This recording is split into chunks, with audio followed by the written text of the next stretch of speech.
Hello বন্ধুরা, সবাই কেমন আছো? তোমরা দেখতেই পাচ্ছ একটা এনফিল্ড, আর কন্ডিশনটা তোমরা দেখে নাও।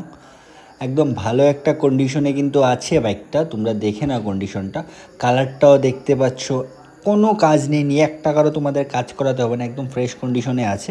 তাই যাদের এই বাইকটা ভালো লাগছে, তোমরা দেখো স্ক্রিনে একটা নাম্বার দেওয়া আছে, ওই নাম্বারে তোমরা যে কোনো সময় যোগাযোগ করতে পারো। আর যদি পছন্দ হয় তাহলে বাইকটা বুক করে নিতে পারো, ঠিক আছে? এখন চলো তোমাদের আমি একটু ডিটেলসটা বলে দিই বাইকটার। আর সবার প্রথম আমি অ্যাড্রেসটা বলে দিই। অ্যাড্রেসটা হচ্ছে কিন্তু এটা ধর্মনগর, ঠিক আছে? অ্যাড্রেসটা ধর্মনগর। তোমরা কন্ডিশনটা দেখো, একদম মানে ভালো একটা কন্ডিশনে আছে। যাদের একটা ক্লাসিক 350 নেওয়ার ইচ্ছে, তোমরা কিন্তু বাইকটা দেখতে পারো।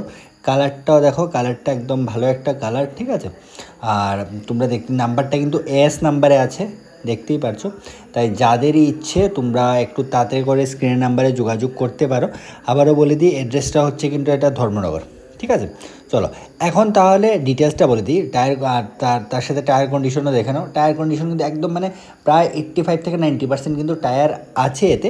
আর তোমরা গিয়ে ভিজিট করে ভালোভাবে টেস্ট ড্রাইভ নিয়েও বাইকটা দেখতে পারো, যদি যাদের নেওয়ার ইচ্ছে হয়, ঠিক আছে? এখন চলো তাহলে আমি ডিটেলসটা বলে দিই বাইকের ডিটেলসটা হচ্ছে, বাইকটা কিন্তু 2017 মডেল, ঠিক আছে? 2017 মডেল। আর তোমরা দেখে নাও কন্ডিশন, টায়ারটাও দেখিয়ে দিয়েছি, সব কিছু ভালো করে দেখিয়ে দিয়েছি, ঠিক আছে? এখন চলো তাহলে সবথেকে ইম্পর্টেন্ট যেটা, বাইকের প্রাইসে আসছি। আবারও বলে দিই, বাইকে কিন্তু কোনো রিফাইন্যান্স নেই, তোমাদের যা নিতে হবে ক্যাশে নিতে হবে, ঠিক আছে? চলো এখন তাহলে প্রাইসটা বলে দিই। বাইকের যিনি ওনার, তিনি চাইছেন 1,15,000 টাকা কিন্তু উনি চাইছেন, ঠিক আছে? 1,15,000 টাকা চাইছেন। এটা কিন্তু আস্কিং প্রাইস, অন টেবিল কিছু একটা ডিসকাউন্ট তোমরা পেয়ে যাবে।